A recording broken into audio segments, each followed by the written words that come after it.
আসসালামু আলাইকুম। জিমেইলে নতুন একটা আপডেট আসছে যেখান থেকে আপনারা ইউজার নেম বা আপনাদের জিমেইলের নাম পরিবর্তন করতে পারবেন। আপনাদের মন মতো ইউজার নেম বা জিমেইলের নাম এটা পরিবর্তন করে এখানে বসাইতে পারবেন নতুন একটা জিমেইল। সো এটা কিন্তু জিমেইলের নতুন একটা আপডেট আসছে, আপনারা চাইলে কিন্তু নাম পরিবর্তন করতে পারবেন। আপনারা হয়তো অনেক আগে একটি জিমেইল খুলছেন কিন্তু সঠিকভাবে নামটা দিতে পারেন নাই বা আপনাদের মন মতো হয় নাই, বা যে কেউ খুলে দিছিল যে কারণে আপনার মন মতো এই জিমেইলটা দেওয়া হয় নাই। আপনি চাইলে কিন্তু সেই জিমেইলটা বাদ দিয়ে আপনি স্টাইল নাম দিয়ে বা আপনার মনের মতো একটি নাম দিয়ে কিন্তু এই জিমেইলটা আপনারা নতুন করে সেট করতে পারবেন।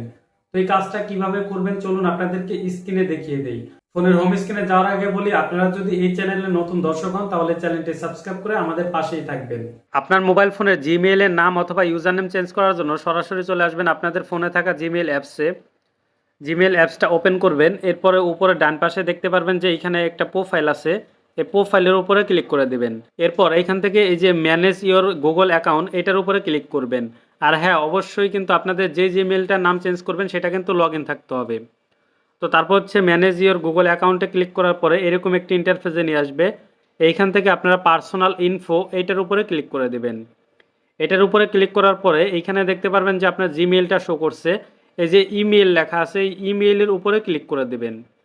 তো আমি ইমেইলের উপরে ক্লিক করে দিলাম। এরপর এইখানে আপনার ইমেইলটা শো করবে, এইখানে দেখতে পারবেন একটা এরো চিহ্ন আছে, এটার উপরে ক্লিক করে দিবেন। এইটার উপরে ক্লিক করার পরে আপনাদের মোবাইল ফোনের ফিঙ্গার অথবা আপনাদের ফোনের লকটা চাবে সেটা দিয়ে দেবেন। তো যদি আপনার জিমেইলটা লগ ইন না থাকে সেক্ষেত্রে কিন্তু আপনার পাসওয়ার্ড দিয়ে কিন্তু লগ ইন করতে হবে। তো অনেক সময় কিন্তু আপনার পাসওয়ার্ডটাও চাইতে পারে জিমেইলের। তো জিমেইলের পাসওয়ার্ড চাইলে সেটা দিয়ে নেবেন। তারপর এইরকম একটি ইন্টারফেসে নিয়ে আসবে চেঞ্জ গুগল অ্যাকাউন্ট ইমেল। দেখেন ভালোভাবে, এইখানে চেঞ্জ গুগল অ্যাকাউন্ট ইমেল এটার উপরে ক্লিক করবেন। এরপরে নিচের দিকে চলে আসবেন স্ক্রল করে, এরপরে এইখান থেকে ইউজার নেমটা সিলেক্ট করবেন। এখন আপনি কোন নামটা দিতে চাইতেছেন, তো এইখানে আপনার মনের মতো একটি নাম দিয়ে দিবেন। তো আমি একটি নাম দিয়ে দিচ্ছি, আমার নামই দেই, এইখান থেকে বিজয় দেই, বা বিজয় বিজয় বিএস। এইখান থেকে আমি কিছু সংখ্যা দিয়ে দিলাম। তো আপনাদের দেখানোর জন্য কিন্তু আমি এটা দিতেছি।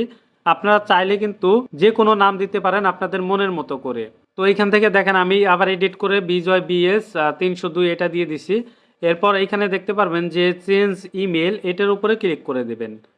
এটার উপরে ক্লিক করার পরে এইখান থেকে ইয়েস চেঞ্জ ইমেল এটার উপরে ক্লিক করে দেবেন।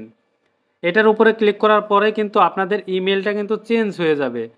এই যে এইখানে দেখেন যে এই যে আমি যে নতুন ইমেলটা অ্যাড করছি, মানে নতুন যে নামটা দিছি সেটা কিন্তু এখানে শো করতেছে। এই যে এইখানে দেখেন আমার নতুন নাম। এবং কি আমরা যদি নিচের দিকে আসি, এই যে এইখানে দেখতে পারবেন যে আমার আগের ইমেলের নামটা রয়েছে এইখানে, তার মানে কি আমাদের দুইটা ইমেল চলে আসলো। এখন অনেকের প্রশ্ন হইতে পারে যে আমাদের ইমেলে যদি কোনো ডকুমেন্ট থাকে বা যদি কোনো ফটো বা কোনো কিছু থাকে সেটা কি চলে যাবে কিনা। না, এটা কখনোই যাবে না, এটা কিন্তু থেকে যাবে। এবং কি আপনার ইমেলে যদি কেউ মেসেজ পাঠায় বা কোনো কিছু পাঠায় সেটা কিন্তু এই দুইটা ইমেলেই চলে আসবে। এই ইমেলেও যদি আপনার পাঠায় সেটাও চলে আসবে, এই ইমেলে পাঠালেও আপনার কি এটা চলে আসবে। তো একসাথে কিন্তু দুইটা ইমেল আপনি ইউজ করতে পারতেছেন। তো এইভাবে কিন্তু আপনারা যে কোনো জিমেলের নাম পরিবর্তন করতে পারবেন। এখন যদি এটা আপনার ভালো না লাগে সেক্ষেত্রে কিন্তু এটা আবার চেঞ্জ করতে পারবেন, এটা চেঞ্জ করে কিন্তু অন্য নাম দিতে পারবেন। তো আশা করি সবাইকে বোঝাইতে পারছি। আর এই ধরনের আপডেট ভিডিও পেতে চ্যানেলটি সাবস্ক্রাইব করে আমাদের পাশেই থাকবেন। আর ভিডিওটি ভালো লাগলে অবশ্যই শেয়ার করে দেবেন। তো সবাই ভালো থাকবেন, সুস্থ থাকবেন, আল্লাহ হাফেজ।